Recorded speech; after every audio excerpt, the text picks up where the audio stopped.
Ladies and gentlemen, welcome to Planet Earth.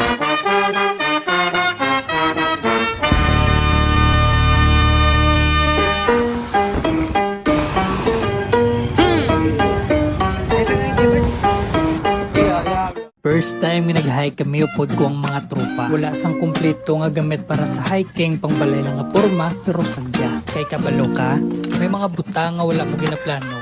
Pero mupagid na ang pinakanami nga eksperyensya. Wala kami idea kung ano kabudlay ang trail. Kay wala kami checklist, kag wala kami ensayo. Pero kabalo ka kung ano nga ra, desisyon. Kaya ang desisyon, amo nang unang nga tikang sabisan ano nga success. Pagkaga, nagtipon kami. May nagakadlaw, may nagapangayo tubig, may nagambal nga kaya tani. Sa sugod ko namin sang dalan, relax, patag ka, ginapil lang namin nga view. Pariyo sa kabuhi, sa umpisa, damo ka plano, damo ka handom, daw kadasig lang sa tanan. Pero sang nagsugod ng saka, talaklaron, init, kagkapoy, kagang chinilas ko. Hindi gibagay sa dalan nga ginasundlan ko. Kadatikang may kahadlok, kibasi madanlog. Kadatikang may pamangkot sa ulo ko.